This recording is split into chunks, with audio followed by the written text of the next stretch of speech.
So there's been this idea floating in my head for months, and I wanted to get it out there. This isn't a theory, it hasn't been tested, it's just a hypothesis, and I could be proven extremely wrong by the passage of time. And it goes like this. Fighting games are currently in something that I like to call the post-neutral era. And to talk about that, I gotta talk about David Bowie. Hello, I'm David Bowie. What the? Make way for the Homo Superior! So there's this David Bowie song. You may have heard of it. It's called Oh You Pretty Things. A big crack in the sky appears in the sky, and a new species of alien comes pouring out of it.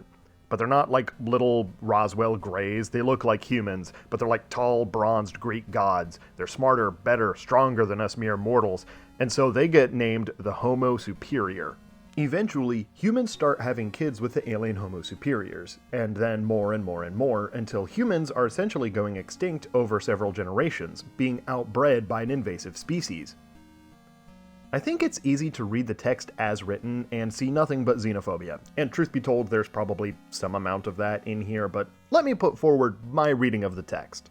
The line in the chorus, "Oh you pretty things, don't you know you're driving your mamas and papas insane," is actually being spoken to the first generation of hybrid children.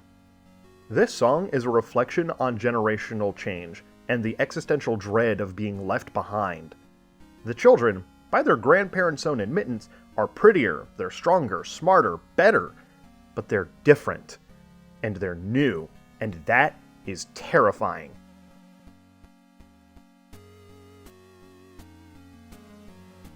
So, Street Fighter 2. So named because you had two ways of traversing the screen. You could walk and you could jump. Some characters had bespoke movement options like Tatsu, Tiger Knee, Headbutt, etc., but the core movement options are walk and jump. Generally speaking, your character's at their strongest on the ground. You have at least 12 normals to pick from, most if not all of your specials, which can include the extremely powerful Fireball and Anti-Air. We have a term for the play and spacing based on these basic grounded options, and that is the neutral game. This neutral game is what the walk is for. But what about the jump? Well, that's there so you can fly over these strong grounded attacks. And here it is, the first neutral skip. You're tired of playing footsies, so you take to the skies, and then promptly get swat down like the miserable gnat you are, because critically, you cannot block while jumping. This is pretty deliberate design, right?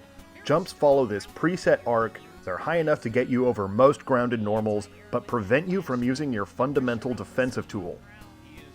This consistency helps both players form a game plan around the option, and helps devs to design anti-airs that effectively cover large swaths of a typical flight path. So why do jumps piss people off so much if they're predictable, follow a set arc, and have a dedicated class of move that directly counters them? Because when you hit them, you do this much damage, and when they hit you, they do this much damage. This is a pretty fucked up clip.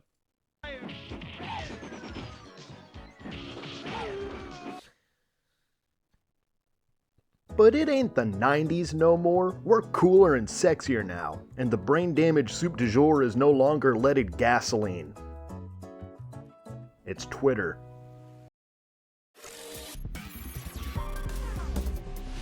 Street Fighter 6. 4 mainline installments and 30 years later. You still have this whole walking and jumping malarkey, but you also have dashing. Throw inputs are no longer fucking stupid, and we have this newfangled drive meter. And you can use this drive meter to turn green. This has made a lot of people very angry and been widely regarded as a bad move. This is one of the newest in a genre of move known as neutral skips. If you're tired of your opponent playing slow and you just want to start imposing your will upon this peasant, then just whip out the gack, bro. Drive Rush has some interesting properties, but the big one is it makes your normals have an extra 4 frames of advantage on hit or block. And most normals in 6 are minus on block, but still safe. So when Drive Rush enhanced normals are blocked, you're usually plus, and in some cases, very fucking plus. And this sucks, right? This ain't fair. There's no room for me, no fun for you. I spent a pittance of meter, and now you're in the mix, and I'm dumb and random, and you should have one. And yeah, I mostly agree. Drive Rush is overtuned as all hell, but I want to go up to bat for it. Because I think it would be a huge mistake to throw the Homo Superior baby out with the bathwater. And believe me, I know it's scary, because we used to live in an era of neutral. But now it's the post-neutral era, and oh, this pretty thing is driving the mamas and papas insane. But Goblin, I hear you say, what in the fliggity flying fuck even is post-neutral? Well, it's the era where neutral is now centralized around skipping it and preventing your opponent from skipping it. Oh, and real quick, I want to contest the idea that neutral skips are some new invention of the modern fighting game era, because that's horseshit. More common now? Absolutely. Like I said, they're the pillar around which this temple is constructed. But in my view, jumps are neutral skips, and those have been here since 1987. And I think we should keep jumps, obviously. The game would be worse without the verticality. On that same note, Drive Rush's burst horizontal momentum is fun as hell. It's nice being able to force someone playing like a brick wall to engage with you. And it's also fun supplementing your defense with a fucking taser. But I'll be honest with you too. I am no saint and get salty as all hell playing this game. And Drive Rush can be uniquely frustrating.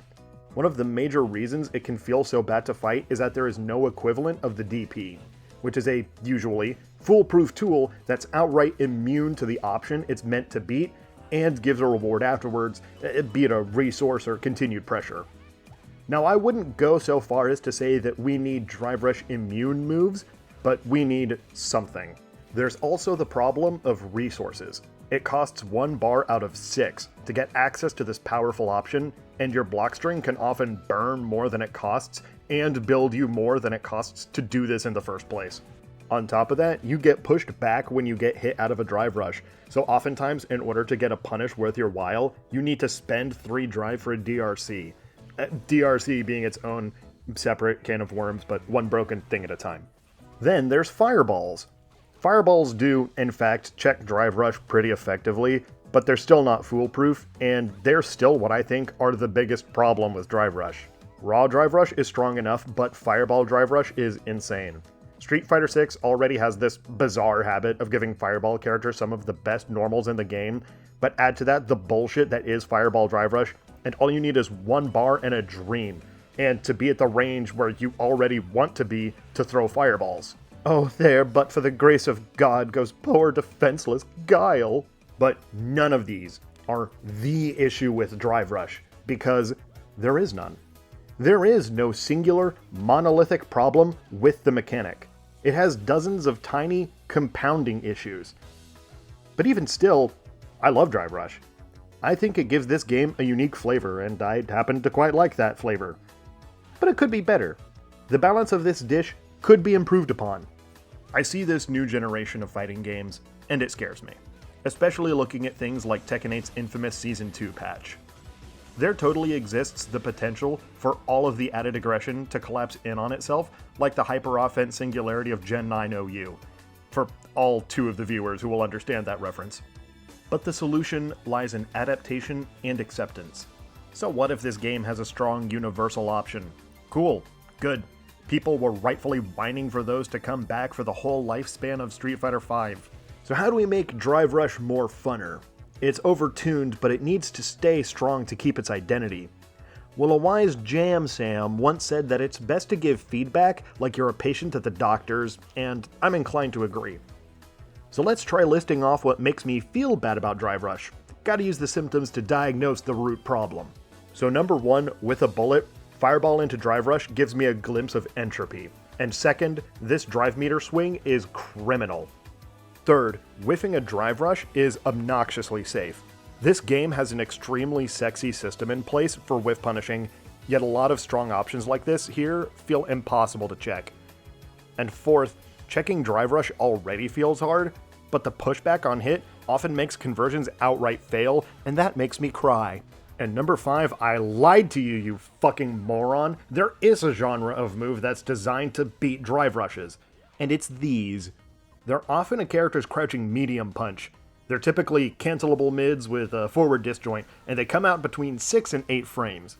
These don't really have a name like Fireball's DP or low forward, so I'm gonna call them Goblin buttons, because I have a giant ego and I want my name on something.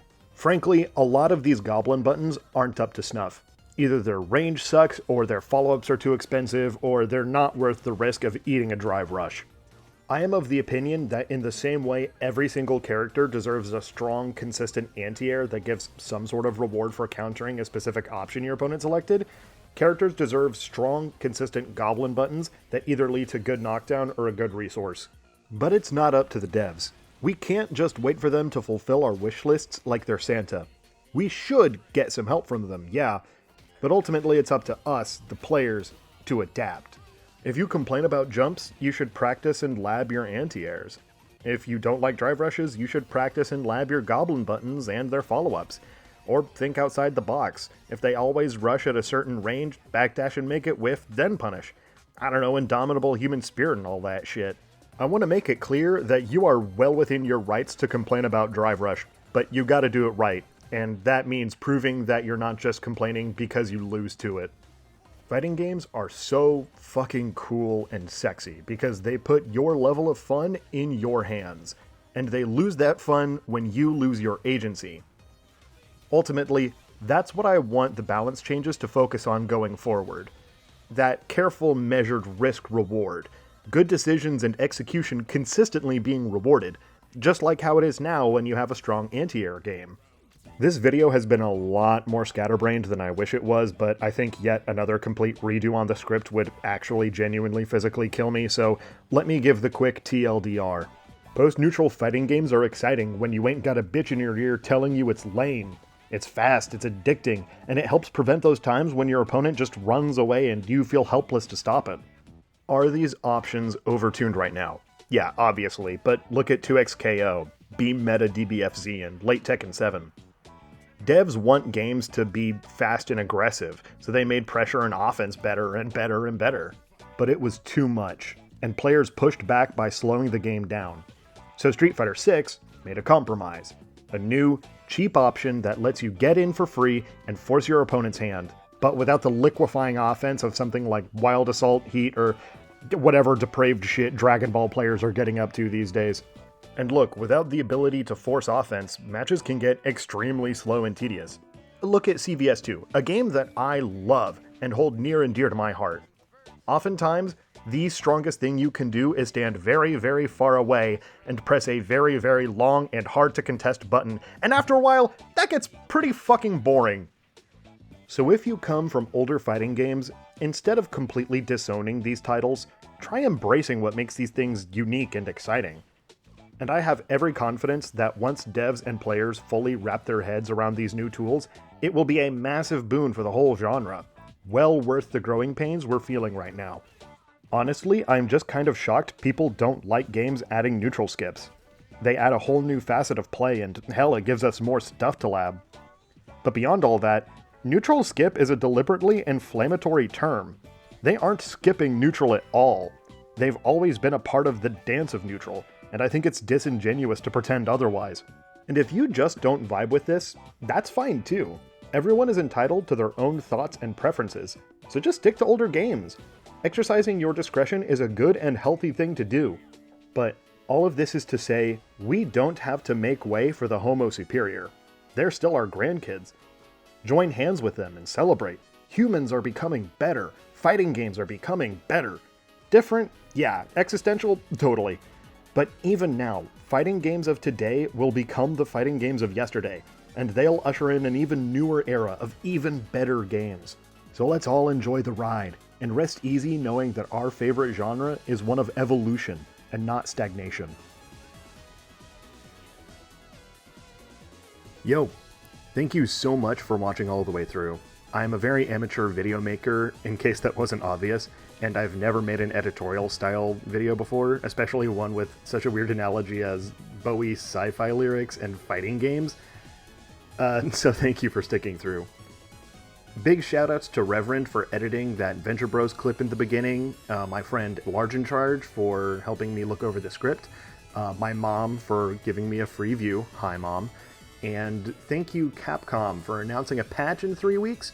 Please, for the love of God, do not make me look like a moron in retrospect. I would really appreciate that. Alright, that's all I got.